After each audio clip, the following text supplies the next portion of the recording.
les modes de consommation évoluent. Cela impacte-t-il la plaisance?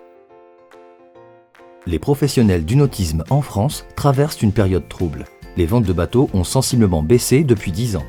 Bien entendu, la crise financière de 2008 est passée par là. Mais comment expliquer que cette tendance se confirme? Faut-il espérer un retour à la normale ou faut-il y voir une modification durable du marché? Cette étude comporte 3 parties. 1. Le consommateur. Comment consomme-t-il aujourd'hui et comment perçoit-il l'offre de par la filière nautique? 2. Certains marchés étrangers ont connu une baisse spectaculaire lors de la crise économique. Aujourd'hui, ils renouent avec la croissance. Nous allons décrypter les solutions mises en place. 3. Les changements que nous percevons sont un formidable potentiel pour la filière. Que faire pour s'en emparer? Quels seront les nouveaux clients? Et comment adapter l'offre et les entreprises? Comment expliquer que les ventes neuves aient chuté depuis 2005 alors que le budget loisir augmente? Et d'après les chiffres des permis bateaux qui progressent, l'envie des Français de naviguer reste forte. Alors pourquoi cela ne traduit pas plus de ventes de bateaux neufs? Le profil type du plaisancier change. Le client historique est aguerri, plutôt âgé et CSP+. Il est fidèle à son loisir, à son port, à sa marque. Il veut être propriétaire de son bateau. Le nouveau client, Guillaume, est d'abord un consommateur. Moins expérimenté, plus jeune. Il part moins en vacances et se lasse vite. Guillaume n'est plus fidèle, ni au port, ni aux marques, ni à un loisir en particulier. Intéressé par les bateaux, Guillaume se renseigne sur Internet. Voici les messages qu'il reçoit sur les forums. Prix d'achat élevé, coût d'entretien important, délai pour avoir une place de port, marché de l'occasion peu rassurant. Du coup, Guillaume hésite à franchir le pas de l'achat. Pour Guillaume, comme pour 8 Français sur 10, l'important est de pouvoir utiliser un produit plus que de le posséder. Autrement dit, il vaut mieux utiliser un bien en achetant un service. On passe de l'économie de la propriété à celle de l'usage. Pour Guillaume, la pratique de la plaisance ne passe plus forcément par l'achat d'un bateau. Comme Guillaume, 1 Français sur 2 achète sur Internet. Près de 9 Français sur 10 font des recherches sur Internet avant d'acheter en magasin.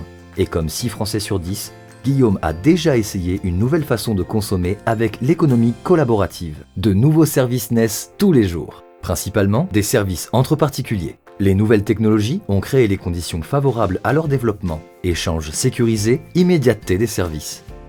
Il s'agit vraisemblablement d'un changement durable plus qu'un effet de mode. La majorité des jeunes n'imaginent plus consommer autrement. Exemple, Blablacar, le service de covoiturage de 6 millions de membres, en croissance de 100% par an depuis 4 ans. Face à cette nouvelle concurrence, la SNCF a créé son propre site de covoiturage. Second exemple, Airbnb, le système de location d'hébergement entre particuliers, valorisé 13 milliards de dollars. C'est plus pour un site internet que des groupes de 7500 hôtels.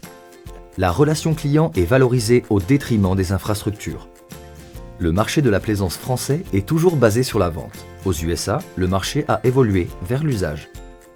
Les USA ont subi une baisse des ventes extrêmement forte durant la crise. Pourtant, le CA de la filière a dépassé le niveau d'avant 2008, pas grâce aux ventes de bateaux, mais grâce à l'augmentation du nombre de pratiquants.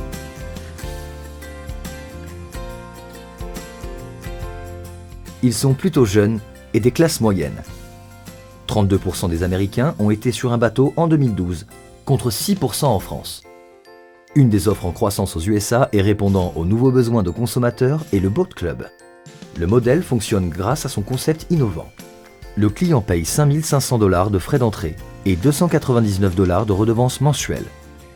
Il accède à la flotte de bateaux de n'importe quel club de la marque, sans jamais s'occuper de l'entretien, de la place de port ou de la revente. Ce concept permet de toucher une cible large. L'ancien propriétaire, les familles ainsi que les novices, attirés par l'accessibilité et la convivialité.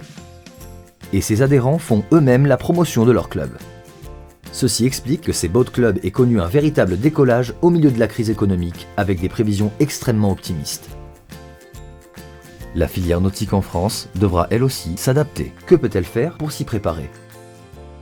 Les facteurs clés de succès ont changé. Guillaume est plus sensible à la facilité d'utilisation, à la diversité des activités proposées et à la convivialité. Il n'est pas forcément aguerri. Un accompagnement est un bon moyen de le rassurer s'il hésite à franchir le pas de l'achat. Certains entrepreneurs ont senti cette tendance en tentant d'appliquer le modèle d'Airbnb à la plaisance. La concurrence est en train d'exploser, surtout pour les loueurs. Ainsi, le secteur s'ouvre à de nouveaux entrants, dont la relation client est la première compétence. L'adaptation aux nouvelles tendances requiert des évolutions dans les métiers. En échange, elle ouvre les portes à un potentiel énorme.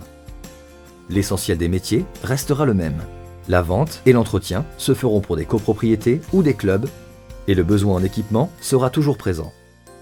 Il faudra renforcer la relation client et développer la présence sur les réseaux sociaux.